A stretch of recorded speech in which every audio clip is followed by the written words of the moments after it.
Yeah, Crocs. Areshet Sefatenu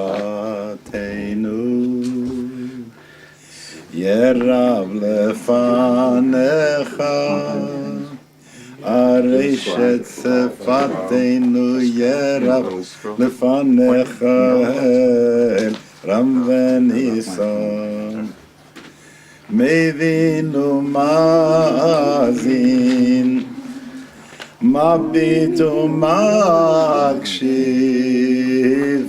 Mevinu Mazin Mabitu Makshiv Lekol Tekiyatenu Utekabel Berachamim. Welcome. Good Yontif. Sit here. Mimi Feigelson. Berachamim uvratzon Utekabel berachmim uvratzon Seder Malchiyoteinu. Ricky sends her love. Stylus for the PDA. Our daughter. Yes, but not handy. Because mine, it's in your... Yeah, you'll find it. With all the rings. Look around. You know, oh my God. She's in middle school now. She's really into all that stuff. Regards from Shalvi. I talked to her this morning. How is she? Baruch Hashem. Yeah, Baruch Hashem, good? Good, yes. Baruch Hashem, Baruch good. Hashem was always like, okay. Yeah, and she, her little sorrel is fine. And I got regards from Ozer Bergman. Hi. Saying that Jamie, yes, Marc? Marc, Okay. saying that he has to give me over the greeting that little Nossen is a tzaddik. Okay, so Amazing, amazing, amazing, amazing. there is a box in the other inside in chapel where there is I found the gidin. Oh, you did? and the stuff to mend. So sometime, maybe on Tuesday before you leave, we will make Just a passing it around. date Chantal. for me to come over to the shul Another to thing. correct that Sefer Torah. Okay? What's the one with the authentic halacha? So The authentic, What's happening on Tuesday? on Tuesday I have What time is to come that? over. authentic halacha? As opposed to, the one that you put out in the conservative. No, Zalman, can I I ask you a don't, technical honestly, question? you and the conservative are not one of the same, dear. I don't belong to the movement. So we see that you use the iPod, Yeah. but Shefa told us she has this Olympus because Reb Shaya bought the Olympus because you had the Olympus. Right. So tell us what's the difference for you, because we can only buy one. Here is an Olympus Yeah, and here is an iPod. right, no, so why do you have, I So know the answer is that. yes. Thank The answer you. is yes. Which do you like better? What do you use Yesterday the- I had someone here and I only used the Olympus Yeah, and I didn't have redundancy and I lost a file. So I like redundancy, that's why I have both of them. I see. But if you get the Olympus, there are two of them. There's the one that takes 21 hours and this is the one that takes about 330 minutes or something. uh-huh, So you pick whichever one you want. With this one, you don't have to translate it into WAV files. mm-hmm, With this one, you have to translate it into WAV files. uh-huh. But this one, you can store a lot more. But this one has the capacity to store the WAV files. So I can't give you a, one is Ashkenaz, the other one is Sfarad. I got it, okay, So this one is a lot more left brain, and this one is a lot more right brain. uh-huh. Okay. Okay. Reb Tirtzaleben, I have a little sefer that I want you to have, unless you were the one who gave it to me. It's Reb Mordechai Sharabi's, Jamie Arnold. I'd love to see. the little sefer.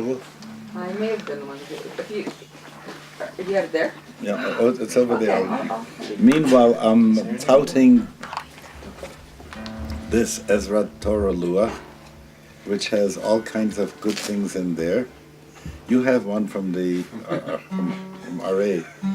Yeah? The RA, yeah. Yeah. Yeah, that's But the this Sephardic one version. is It pretty says good, Raj. so if you pass this on to Reb Tirza so she can see it.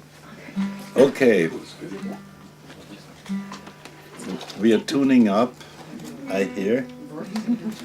And before anything else, we're gonna have Reb Mimi.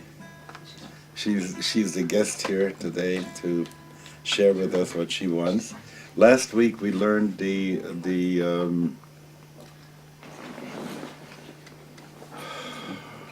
Raya Mehemnet before Tkiya Shofar. And you can still, I can make you a CD of that, but the text that we have here that I wanted to bring us to this week is a text of the Zohar. They're side by side, Zohar and Raya Mehemnet from before Tkiya Shofar. But please, whatever you want to share. Okay. So I'm gonna start here. Just want to share. And tell me about the time that's on. Well, let's begin with about a half hour, and then we'll see where we go.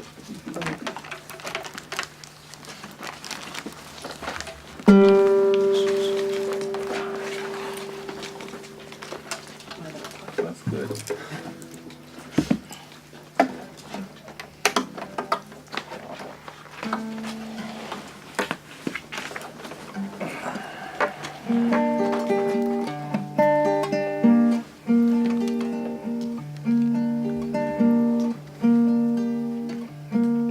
I do want to say this morning when I was thinking about coming here, I thought to myself, anyone who doesn't believe in miracles doesn't know what they're talking about.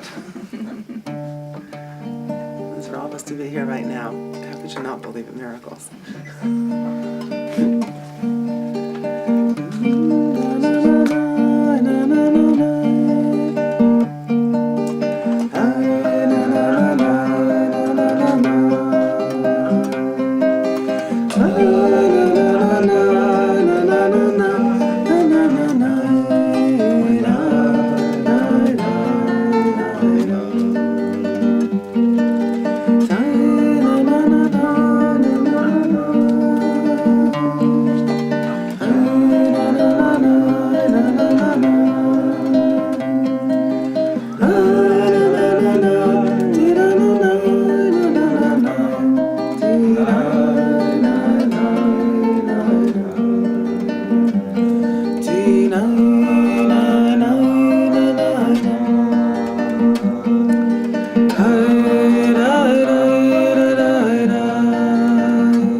Whenever I sing this, I think about there's a teaching of the Rebbe Reb Mimi Feigelson on this pasuk Achad Sha'alti Meit Hashem Ota Avakesh. So the Rebbe Reb Mimi Feigelson, who was a Talmid Chaver of Reb Pinchas of Koretz, he says the Achat is the soul, the neshama. It says Achad Sha'alti Meit Hashem. So I borrow the soul from Hashem. And then he says, and I love the way sometimes halachic paradigms function in Hasidic traditions. Then he says, but we know there are 4 shumrim. There are 4 kinds of guards. There's the shomer sachar, there's the shomer chinam, there's the shomer sachar, there's the socher, and there's the shoel. Okay, and the gradation has to do partially with what they benefit, also partially what they derive from it, and also connected to that is what their responsibilities are towards whatever it is that they've borrowed or are using. So, and the most extreme is the shoel. So if you borrow something from someone, you have to return it the way you received it. And otherwise you're liable for damages. So the pasuk says, Achad Sha'alti, right? But clearly, how do we can't return our soul the way we received it. So that means that no matter what we did in our lifetime, in some level we'd be liable for making changes. Whether making it better or, right, God willing, better, but even so, right? It's not, don't fix it for me. I liked it when it was ripped. Right? That was my skirt, I liked it with the hem schlepping down there. I'm like, don't like cut it and take away the phrase and fix it. So, the only thing is, there's only one catch to that, and that is the Torah tells us that if the owner is with the person that borrowed the object, ba'alav imo, then the person who's using the object isn't liable for anything. Because whatever happens in the presence of the owner. So if we believe that Hashem is with us, right, Achad Sha'alti, I borrow my soul, but if Hashem is with us, then ba'alav imo, then the master of the world, the owner of my soul is with me all the time. So then I'm not at all liable for those changes that happen. So Is it implied that you're going to use it? my soul, otherwise why? Right. No, Right. but you're right. Because of the different categories of obligation, if there's an implied right as the owner leaves that you may use it. Well, if Where's borrowing, the owner gonna leave to? That's and why would you borrow it if not to, even if only to look at it, right? That would be your use, yeah. right? Yeah. So hezek riyaz hezek, right? Our use, our vision can create and destroy. So You can put up a nice argument, and you can say Elokai neshama shenasato bi. When you have a matone, it's different than mechira. In mechira, you only get the usufruct of land. Your matone, you can keep the whole thing, right? So you can say Elokai neshama shenasato bi tahirahi. Then you can go on as a matone. So we can wiggle out, but I think I like the. how about wiggling in? I like to think very much of Shifti Bebet Hashem, that Balo Imo. It's wonderful. Thank you. There's more. So that's what I So Reb Zalman, when he asked me to take a more active role in the learning than I actually anticipated. When I emailed him, Reb Zalman asked me to bring something which reflects where I am, or who I am, or where I am in my journey. Those were. So don't be afraid. There's a big packet. We're not going to look at all of it, but there's a packet in its wholeness and its completion.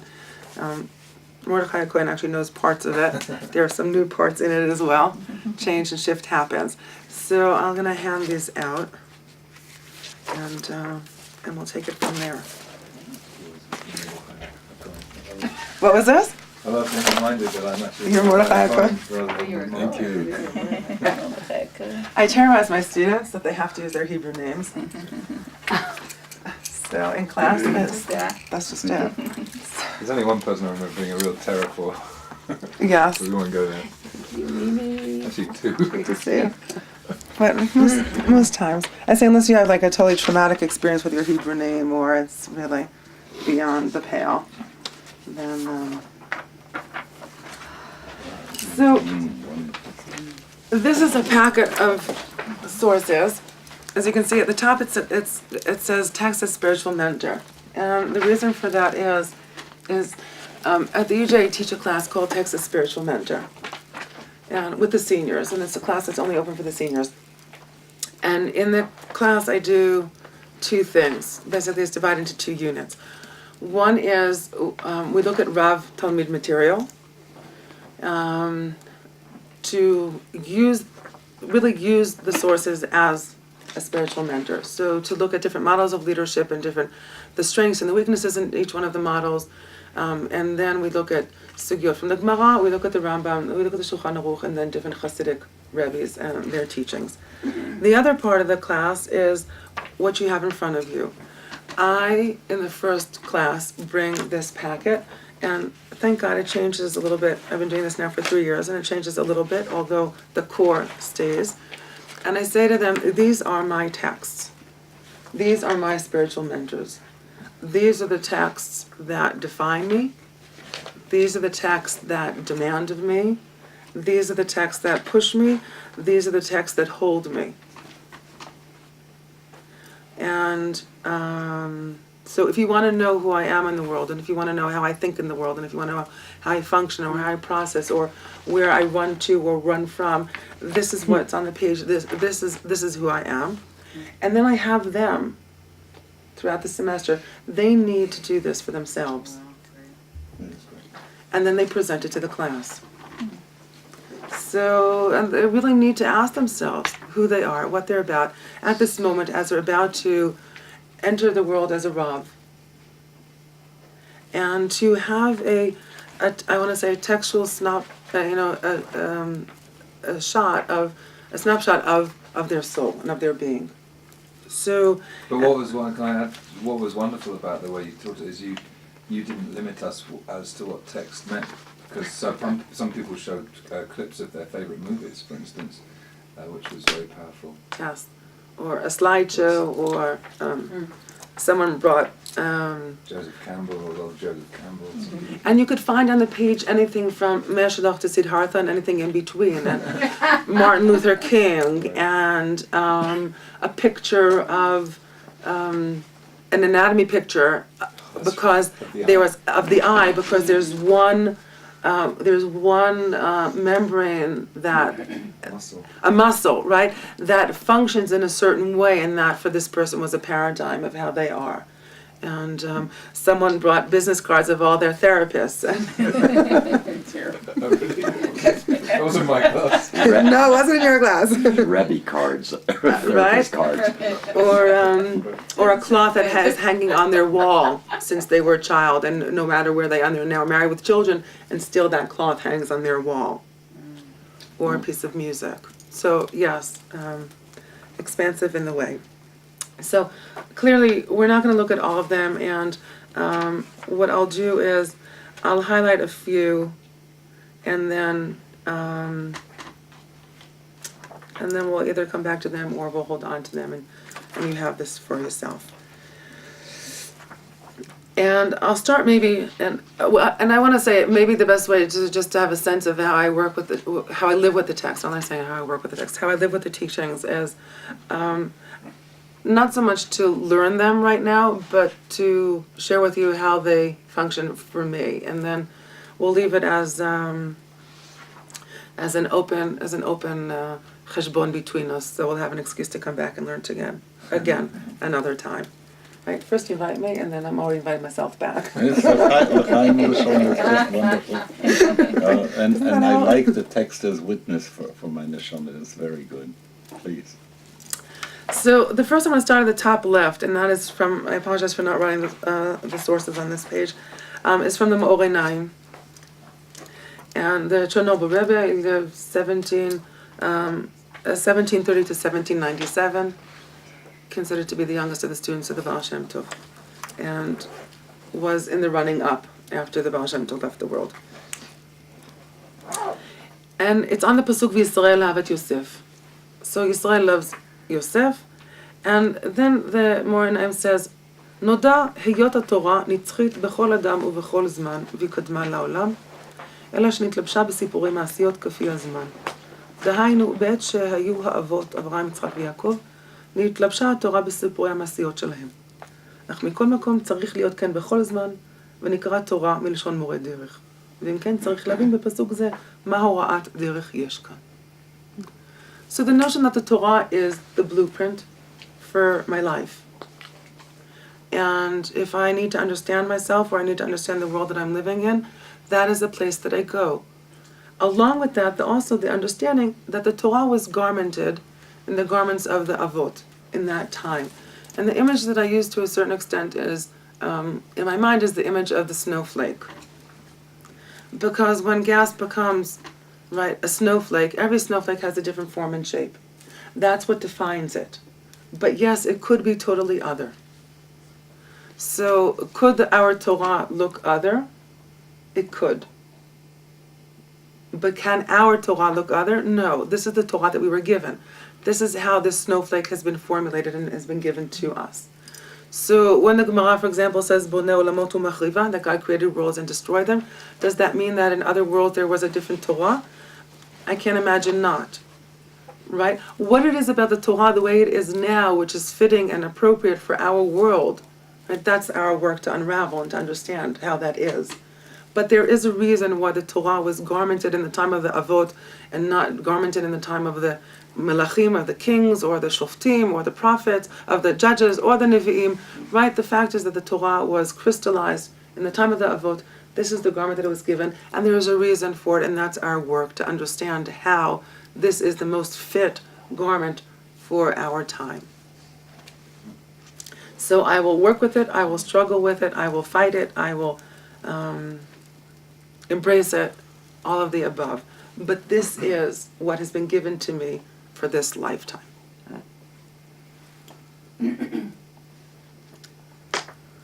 The Rav Kook, which is on the right, and the Reb Levi Yitzchak of Berdichev, which is on the left, they actually have a conversation between them in terms of Ani and Anochi. Right, Rav Kook is Bakashat Ha'ani Atzmi, seeking for that personal or essence, etzim as essence or bone, right? Seeking the essential I, and Rivka's existential question of Lama ze Anochi. And on the one hand, I'll return continuously to this question of Lama ze Anochi. And on the other hand, I have a demand of Bakashat Ha'ani Atzmi. Right? The work is exactly being me and no one else. Being who I am meant to be and no one else. That's the Rav Kook piece. And Reb Levi Yitzchak, I use this to ask myself, what do I do, or how do I hold on to the dichotomy between what I know and what I experience? And that's the question that Rivka here is asking. Okay? I'm going to start there. V'tomer im ken lama ze anochi, why am I? פירוש על פי דכתב האריזל, דנשים צדקניות אין להם צער עיבור ולידה, עיין שם. אם כן רבקה שראתה שיש לה צער, חשבה בדעתה שאינה מצדקניות, דמלא כן לא היה לה צער עיבור. וידוע, דמי שאינו טוב אי אפשר שישרה בו דבר קדושה. So Rivka has this little bit of a quandary going on here, right? She knows, clearly Rivka Imenu knows what the Ari is going to teach us, a couple thousand years later, which I love in terms of the historic the contextuality of it, right? The Me'er Shidduch has somewhere, and he talks about that the Meraglim, why did the Meraglim do what they did? Because Yad'u De'ita Bagmara, Right? They knew, שאין אדם עומד לדעת רבו אלא לאחר 40 שנה. They knew, the spies knew that you need 40 years to be with your teacher, so they did what they did so they would have 40 years with Moshe. But he says it, זאת ידעו דאיתא בגמרא. I love it. So it's the same thing here. Rivka knew what the Ari teaches. So I don't want to talk about, is it true, is it not true, what does it mean that Nashim Tzadkaniyot, righteous women, don't suffer during conception or childbirth, right?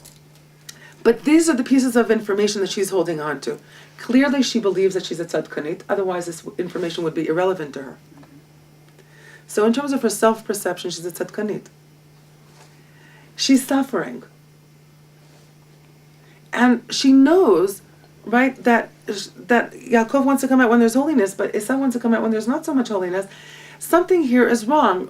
The information she's been taught, the belief system she holds on to, and her life experience are not one of the same.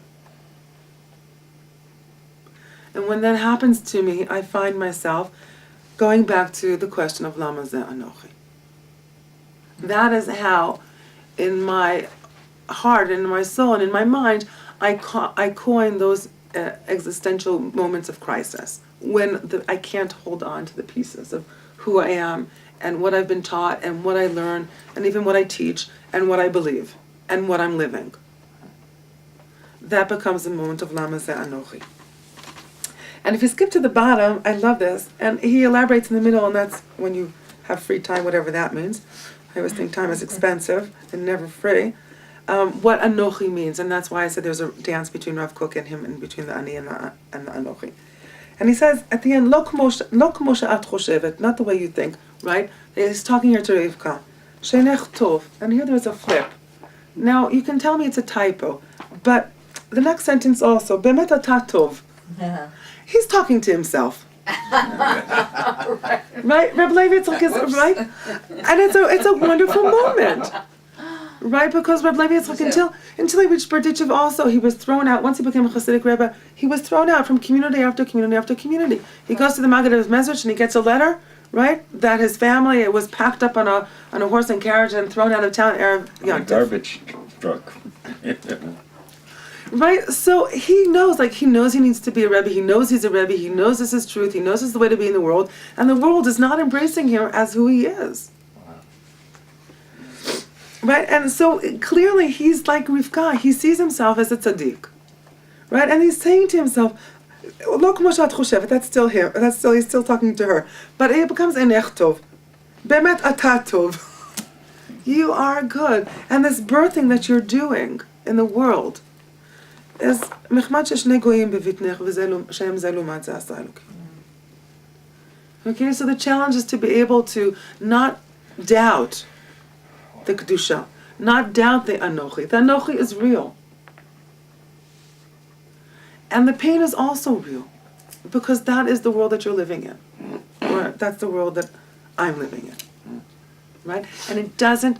And the Rav Kook piece is an enforcement to say it's about coming out of the ani b'toch hagola, right? For the Rav Kook, the I is an exile, and Rav Kook blankets this teaching with, on the one hand, the existential experience of ani b'toch hagola, that sense of once the soul is sent into the body, right?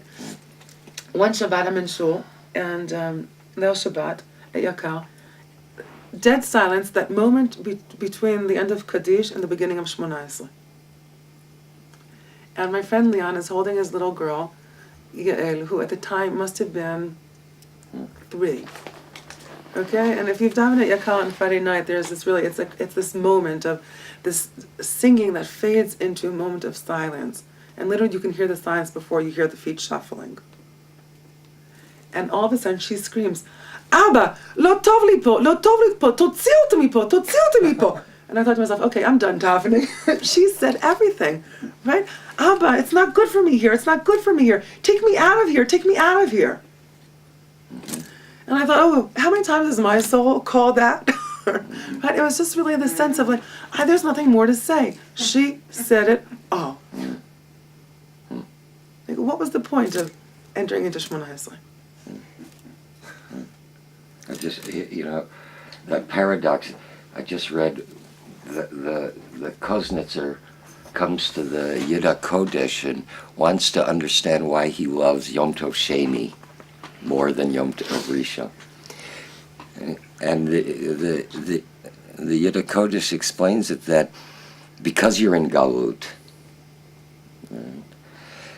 so you recognize the way he explains the separation of the Shechina from the Kodesh Baruch Hu. And if you lived in Eretz Yisrael, you wouldn't have that opportunity to link up with that which is missing. And that's our benefit as well as our pain.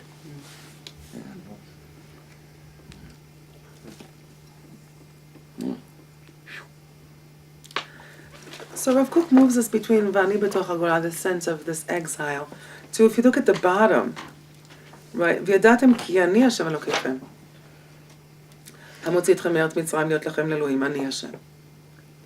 Right, the only way we can come out of Mitzrayim, the only way we can come out of exile, is by assuming ownership over our ani. That is our divine voice. And between the two psukim, he describes the process of losing our own voice. And he says, Chata Adam HaRishon, I'm going back to the underlined lines, right? Shenitnaker latzmiuto, shepana leda'ato shel nachash. Right? Adam's sin was that he was alienated from his essence, from his core, that he turned to the opinion of the snake, v'ibed et atzmo, and lost himself. Lo yada lashiv tshuva bura al shalat ayeka. Nitnaker is... Alienation, Becomes a nochri. like a nochri, nechal, Oh.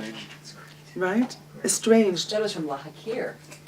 Well, that's the flip of it, Yeah. right? In Hebrew, you have roots that appear as the complete opposites, Amazing. right? You can either be estranged and alienated, or you can be familiar and recognized. So I always like to ask when I look at this, there are two questions that come to my mind that I live with. One is, if I could choose, and if all of us could choose, one word that we could hear God uttering, what would that word be? Right? Because as humankind, the first word we heard God uttering was Ayeka. Vayikra Hashem Elokim el Adam vayomer lo Ayeka. That is it. That is what has been imprinted inside of us. That ultimate question of where are you? But I wonder if I could have the choice for a moment.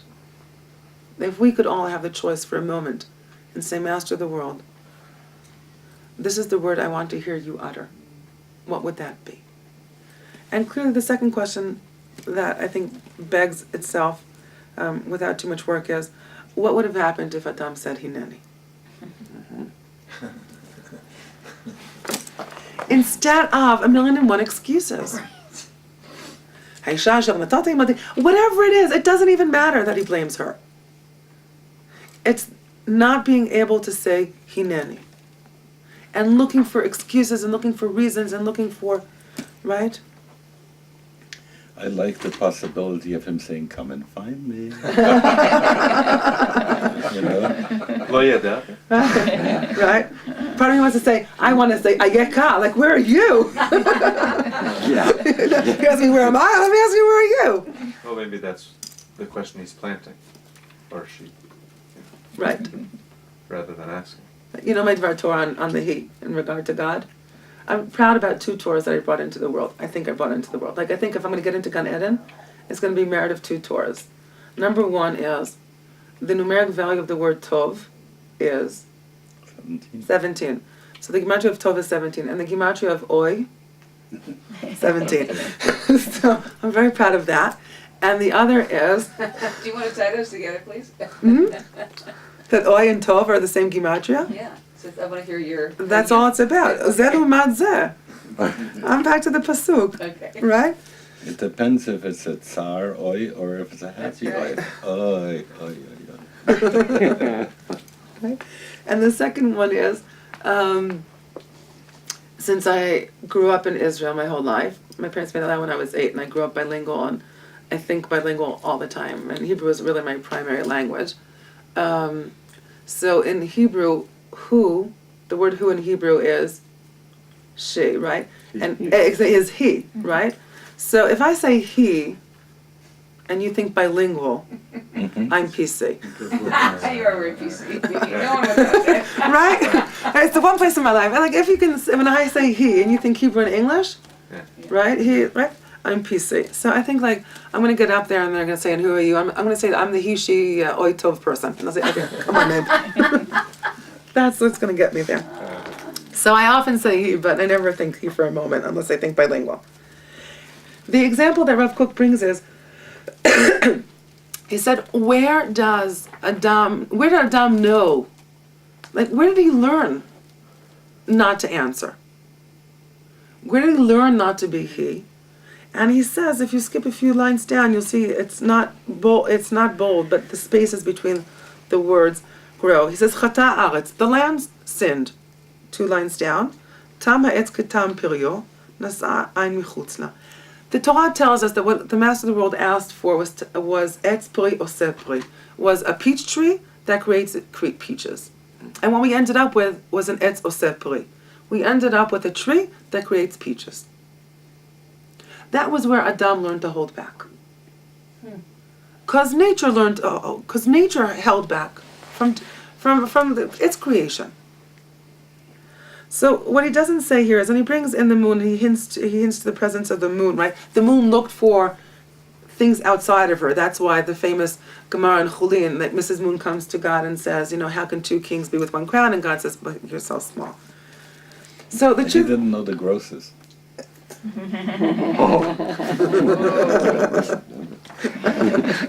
Right? Now the Gemara there says that she's upset and he tries to appease her. And she's not appeased. And he finds all these different ways to appease her and she's not appeased. And then the Gemara says, at the end says, Haviu alai kapara shemiyatiti televana, which is, bring for me a sin offering because I have made the moon small. And the way we understand this is, right, God sinned towards the moon and she's not appeased. And therefore to atone for his offending her feeling, as my Smicha Chavruta would call it, her feeling, he has to bring a sin offering. And the truth of the matter is, I want to read that statement differently.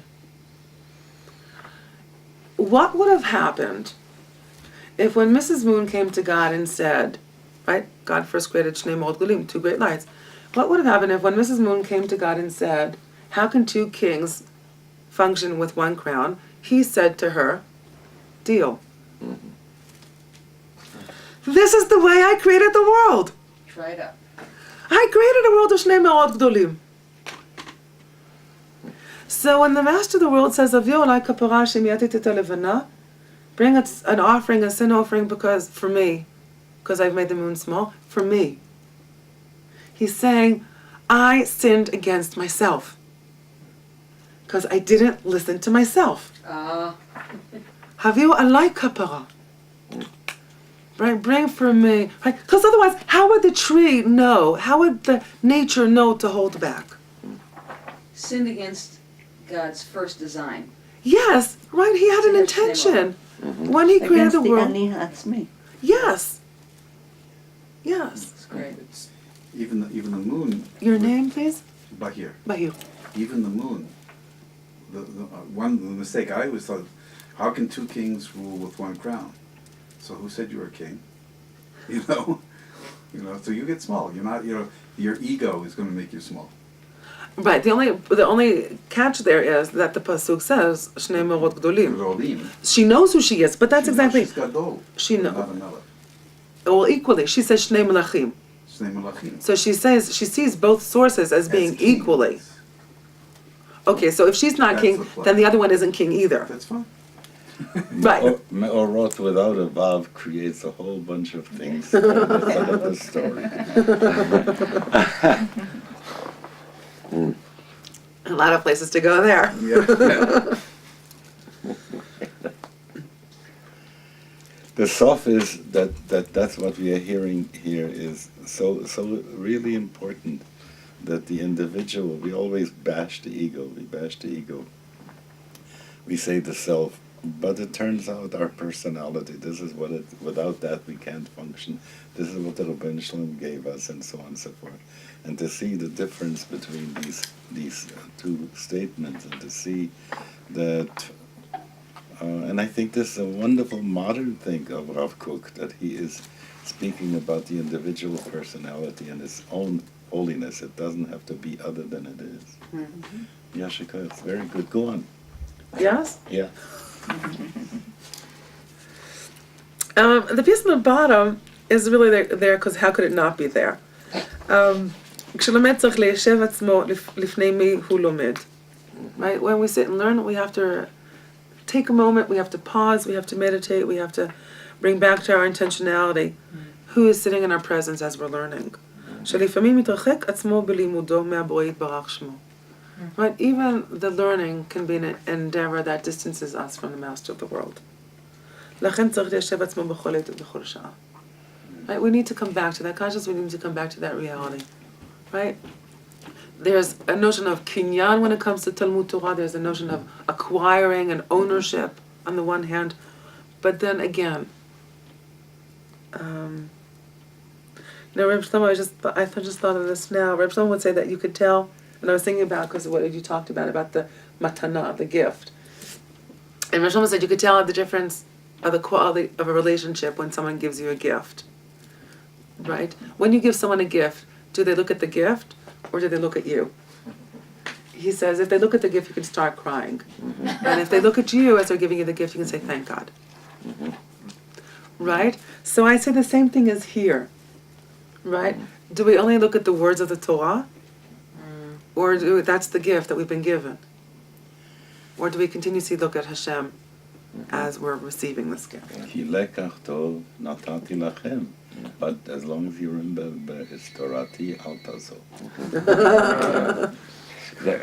In that historian Huizinga, in his book The Waning of the Middle Ages, he develops the whole practice in art that existed in the Middle Ages of giving and receiving a gift. And there was such a tekes behind it. And as you read it, you notice that it almost had nothing to do with the material of the gift itself. It was the relationship between the person. You could define whether the person was equal to the other person or lower or higher, and everything was the way you received and gave, the whole process. And then he talks about how as the Middle Ages waned, one of the things that he notes is the dropping off of the sensitivity to the acts of giving and receiving of gift. Bowing in Japan has that sense. Who bows deeper, who bows, and you get a whole issue of relationship of who is what. Okay. I'm going to start on this page. This page is a lot about the unknown. Which page? Page bet, the second page is flipped over. A lot about the unknown. So, and a little bit about me personally. I'll start maybe from the bottom left. It's been a long time since I've been at the bottom left, but right, there's a reason why Adapka this Torah appears on the bottom left. Hod is in the bottom left. Amen, I should merit.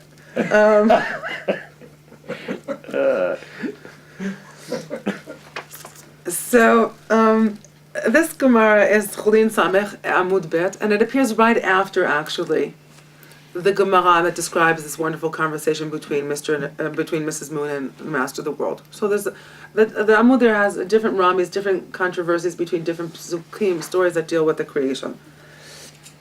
Rav Asi Rami, K'tiv v'totzei ha'aretz b'deshe b'tlata v'shabta. So on the one hand, there's a pasuk that says that the land gave forth to the grass, to the vegetation on the third day. Uchtiv, and it also says v'chol siach hasadeh terem yeh ba'aretz, and there's no vegetation, and that's b'malei shabta. That's on Friday, right? Because Adam hasn't come to pray yet. So you have on the one hand vegetation on the third day, and on the other hand you have vegetation on the sixth day. Melamed. From this we learn, Sheyatz'u deshaim, the grass came out. Ve'amdu al petach karka. And they stood at the opening of the earth. Now this is an image, and I'll explain to you in a moment why. This is an image that there's not a day that I don't hold on to.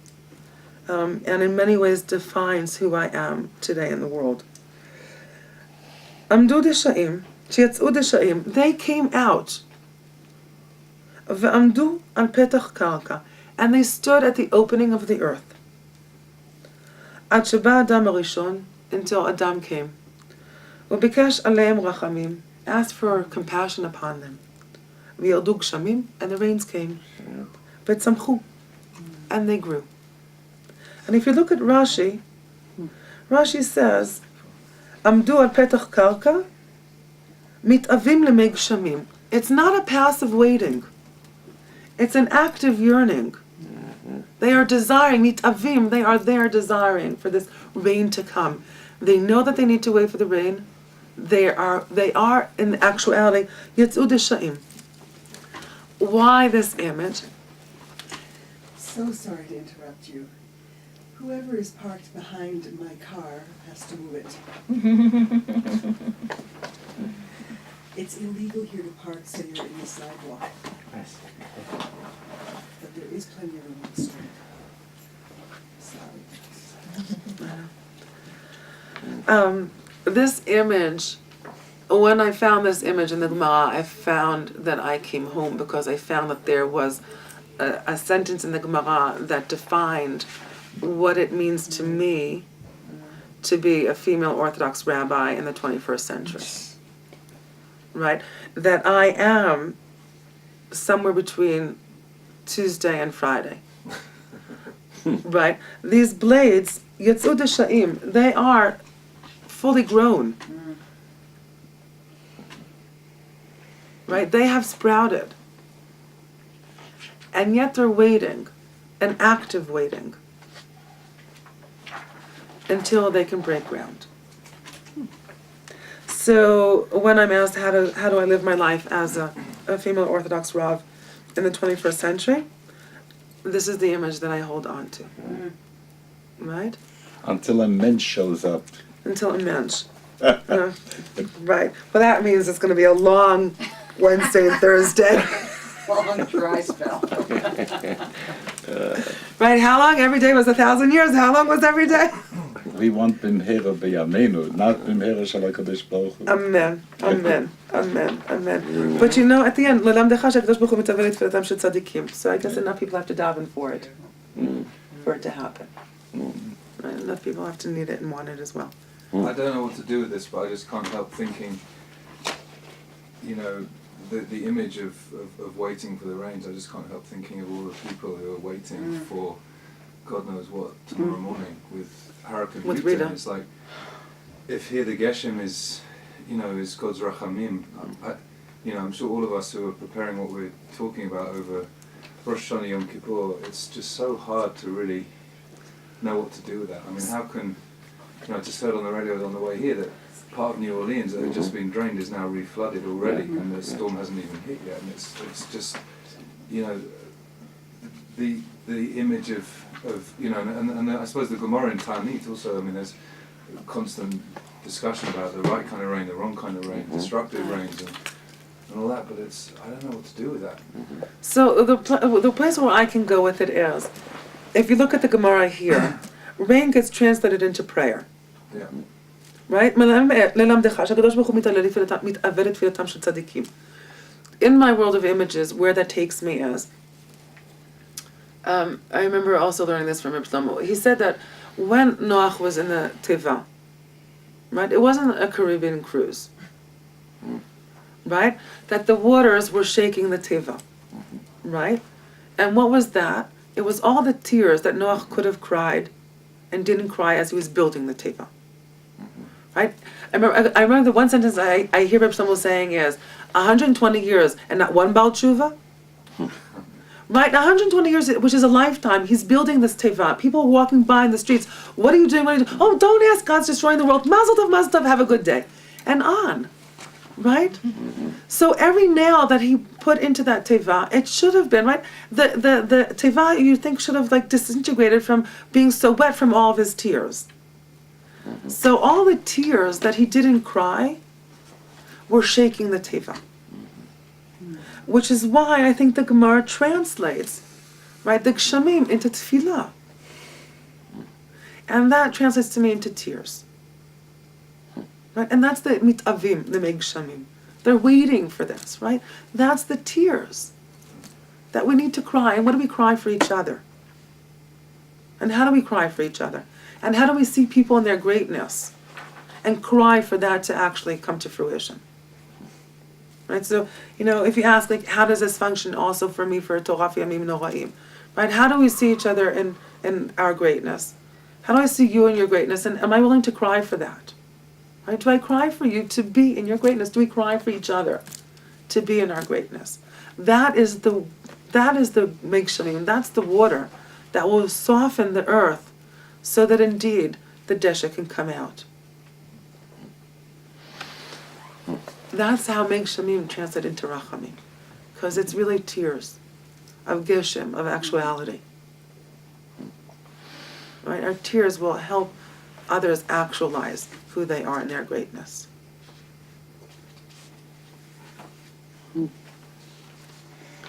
So that's where I would go with that. Since coming to Colorado, I suddenly realized that Nadya and I have spent our entire adult life living in drought areas, California, Israel, and here.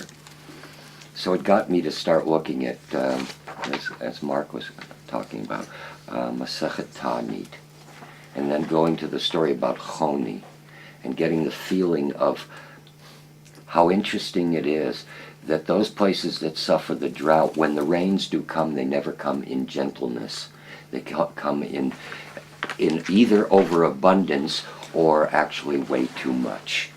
All right? And one of the things that strikes me is in the daily camera here, every day you can see how we are in comparison with last year's amount of rainfall. It's always listed on the weather page.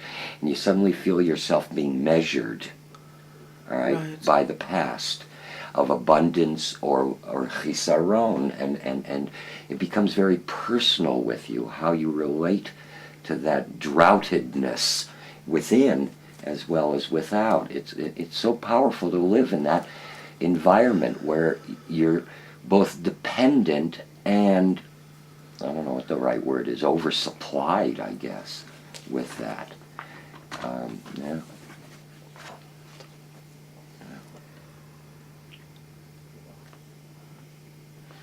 It's a hard place to continue, and it's a hard place not to continue. I'm for continuing. There's more stuff. Oh. Yes? Yeah. Okay. You'll tell me to shut up. I'm going to just move up the page, and the next pasuk is the latest addition to this page. דברים י"ב ה' כי אל המקום אשר יבחר השם אלוהיכם מכל שבטיכם לשום את שמו שם לשכנו תדרשו ובאת שמה. But to the place where Hashem will choose of all of your tribes to place his name there, to dwell, you shall seek him and you shall come to there. This pasuk is actually, as I said, it's the latest addition to this packet. It just joined, actually, a couple of weeks ago after we read this in the parasha. And the reason is that week, this is Parashat Rabe, that week, I've been in the States now for 4 years. And it's a reality for me which is beyond my understanding.